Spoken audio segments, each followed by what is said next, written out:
We are also now being joined by Assistant Editor for Foreign Affairs, Siddhant Sibal. Siddhant, you are there. You have seen how the plan was just laid out. Please, Siddhant, can you hear me? I hope you can hear me, Siddhant.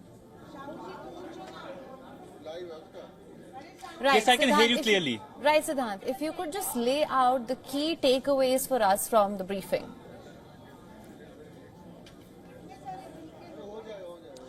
Well, yes, the key message from the briefing was that if there is a terror attack in India, India will respond. India has a right to defend itself. And that message was clearly stated by not only the Foreign Secretary, but two women officers from the Indian military. They detailed the operation. In fact, the Foreign Secretary detailed India's larger diplomatic focus and essentially how India has been targeted by Pakistani terrorists. And there are intelligence reports that Pakistan could plan future attacks as well. But the briefings by the Indian military personnel, the women personnel, was about the targeting. And what is significant in my view is that the pictures and the videos of the Indian strikes deep inside Pakistan have been released. The videos showed that how there were terror camps who were neutralized later on. But before I continue, let me show you the place where I'm standing, because this was the place where all the developments happened just few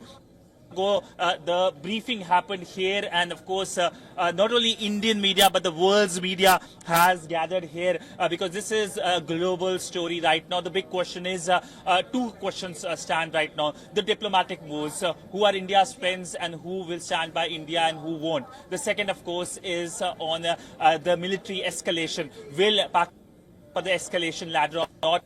Have been a lot of provocative statements, but of course the world will be making sure or sending messages to Islamabad that should not indulge in escalatory behavior. Right, Siddhant, I believe we should also focus on India's measured and controlled response, how meticulously it was planned. If we were to just go by the statements that we just heard, the attack was aimed at disturbing the social situation in Jammu and Kashmir that was witnessing progress and development. These are the statements that we heard from Foreign Secretary Vikram Misri right now from the press briefings. Another thing that stood out to me was that he said that this was done to keep Jammu and Kashmir backward and provide fertile ground for terror and terror operations.